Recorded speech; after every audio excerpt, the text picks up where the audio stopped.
In her arms at the time of the shooting, her 3-year-old daughter, Aaliyah, grazed by the bullets. She's now with her family, but what she witnessed, no child should ever have to experience. This is something she has to live through the rest of her life. She remembered everything that happened to her mom.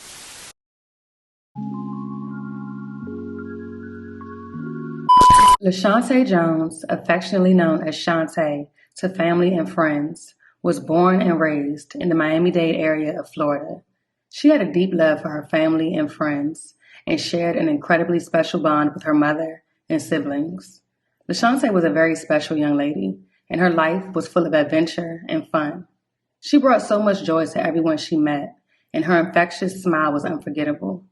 Her family says that loyal, kind, and loving are just a few of the many words that best describe her. She was a very outgoing and a free-spirited individual and was well known throughout the community due to her outgoing personality.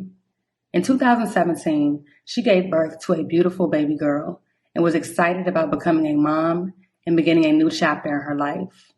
She was never shy of hard work and believed in working hard to obtain whatever she wanted out of life. Her hard work eventually landed her a job within the U.S. Department of Homeland Security's Transportation Security Administration, also known as TSA, at Miami International Airport. On May 3, 2021, Lashante left work and headed home with her daughter to the Coral Bay Cove apartment complex. She had no clue that a tragic and horrific chain of events was about to unfold.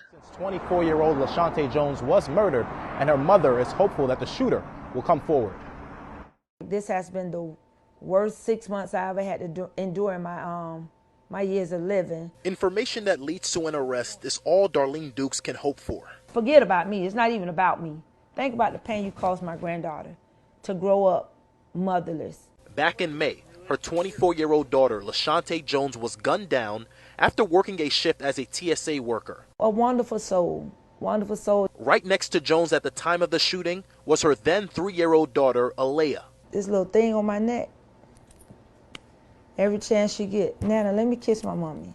The child suffered injuries to her leg and back area. Her grandmother says the incident has left the child traumatized. Every day she talks about the bad guy, what she want done to the bad guy, why the bad guy won't let the police get him, and why the bad guy did that to my mommy. Police say a shooter in a dark 4-door Nissan is responsible for the murder that happened at the Coral Bay Cove apartments along the 25,000 block of South Dixie Highway. Police also released this photo with a description of the shooter. Whoever did this to my daughter, they need to surrender, be a man. You still living. Although you may be in prison, but you're living. Initially, police had no clue as to who could have committed such a bold and callous murder in broad daylight in front of an innocent child. Her family, her friends, and the public were left shocked. It would later be speculated that Lashante was killed because she was a prosecution witness in an ongoing criminal case. After reviewing surveillance footage in the area, police would later reveal the image of the killer. They pleaded with the public to come forward regarding any information on the suspect's identity. Months would go by without any word or updates. Little did anyone know there would be a huge break in the case. Police say a woman paid a hitman in PPP loan money, and that's just one of the outrageous allegations. NBC6 reporter Ryan Nelson is in Northwest Miami-Dade with the details tonight. The warrants revealed a tangled web of allegations, including murder for hire, fraud, and witness tampering. Police say 33-year-old Jasmine Martinez masterminded the murder-for-hire plot bankrolled by PPP loans that left 24-year-old Lashante Jones dead in May. Jones, a TSA officer, was gunned down at this Naranja apartment complex in front of her daughter. Investigators say it all started in November 2018 when Martinez was arrested for allegedly beating up Jones. Just over a year later, the warrants say Jones was robbed at gunpoint in the courthouse parking lot by two men, including Martinez's ex-boyfriend Kelly Nelson, after testifying against Martinez. About a year later, the warrant says Nelson called Martinez from jail, the warrant quoting Martinez in that conversation as saying that she is ready to go kill this hoe, while referring to Jones, and quote, Jones has to die. The warrant also accuses Martinez of harassing Jones and offering her money not to testify against Nelson, who has children with Martinez. But the warrant says Jones still made her deposition in April, testifying not only against Nelson,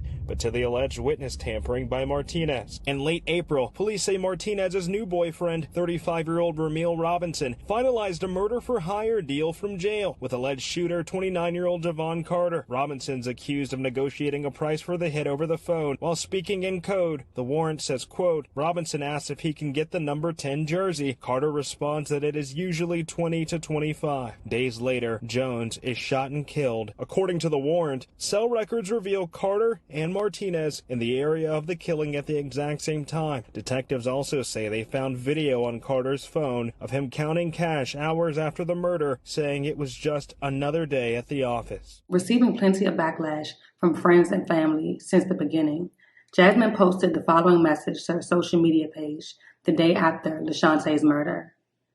Pray for the family instead of playing detective and assassinating people's character. No matter what differences you and another person may have been through in the past, that isn't worth death. I'm a mother before I'm anything, and I'm also a mother who knows the feeling of losing a child. I serve one God and one God only. He sits high and looks low. Trust and believe Judgment Day is near, and everyone will answer to their sins. My children are hurting more than ever, and instead of me reacting to the opinions of others, won't help me to be there for them as I should. My condolences goes out to anyone who is grieving the loss of a loved one, and most definitely Shonte, and I pray her baby girl gets well. Be blessed. Save your friend request. Pray, pray, pray.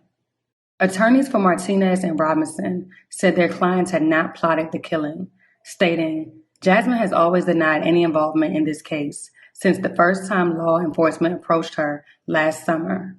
Robinson's attorney stated that he has been in custody well before this incident unfolded, and that although the loss of life is tragic, Mr. Robinson had nothing to do with it. Miami-Dade homicide detectives quietly arrested Carter earlier this month, but the arrest warrant was sealed by court order as they looked for Martinez. Robinson, the suspected go-between, was already in jail on unrelated charges. Police uncovered a mountain of additional evidence. The same phone that was traced near the murder scene at the exact same time of the murder was also traced for hours-long periods in the same area on 2 previous days, suggesting Carter was monitoring Lashante's apartment. Carter's phone also communicated with Martinez's phone 127 times in the months leading up to the killing, suggesting the two were planning the hit. Detectives also identified the gray Nissan Sentra believed to have been used by Carter. An associate rented the car for him, and that associate later told police that Carter explained to him that he was involved in a shooting to help a friend in jail. The $15,000 PPP loan, a federal payroll protection loan intended to help small businesses during the pandemic, was received by Jasmine Martinez last April. She claimed it was to keep her single-employee beauty salon afloat. She then withdrew $10,000 of that in the days leading up to the murder. It was unclear if Martinez actually owned a beauty salon or if federal authorities could seek charges related to the PPP loan. South Florida has emerged as a hotbed for PPP fraud. The small business loans, a signature plank in the federal government's COVID-19 relief efforts, were forgivable if used for payroll and other approved expenses. The Miami-Dade State Attorney's Office is planning to seek grand jury indictments for first-degree murder, which means the trio could possibly face the death penalty.